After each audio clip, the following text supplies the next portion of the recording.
We can argue about what's causing it, but the Arctic ice is retreating, and there's going to be more and more traffic and more competition for natural resources in the Arctic, and so there's that piece of it. The Arctic is opening up to more human activity, and so in that respect, Alaska is the only place in the United States that touches the Arctic that is in the Arctic, so we need to be concerned from that respect. Then you look at where Alaska sits on the globe, and the fact that the forces we have stationed up here can get to most hot spots in the world quicker than forces we have in the lower 48 based on where we sit on top of the globe and the ranges and the distances.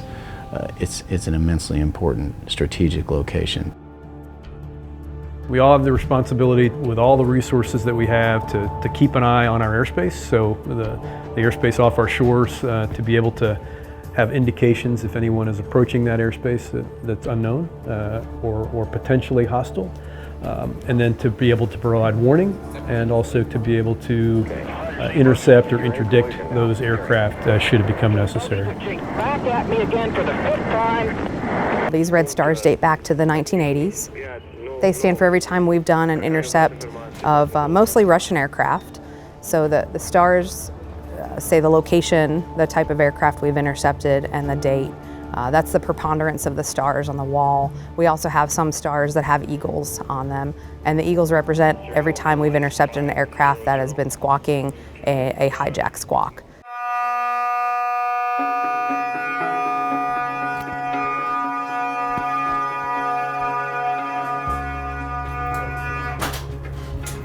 There are a lot of similarities between our facility and a fire department.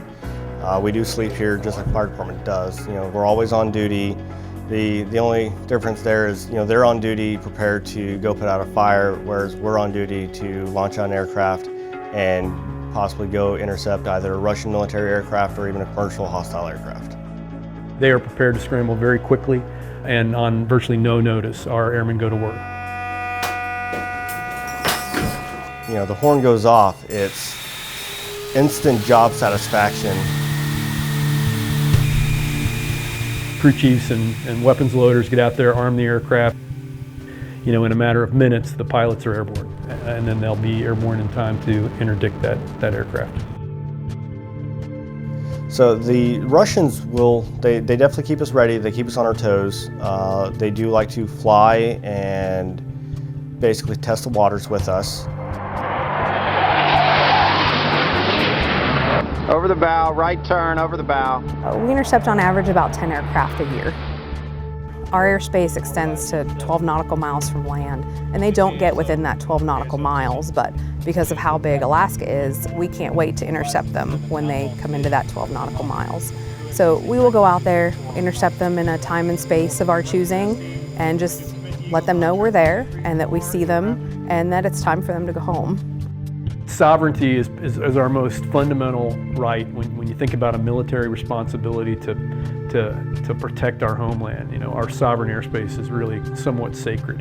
And so when I go out to the alert cell or I go down to the Air Defense Squadron and I see these, in many cases, very young airmen responsible for these multi-million-dollar aircraft and what they represent from the perspective of the sovereignty of our nation, it just, it warms your heart because they embrace this mission. I mean, they are all over it.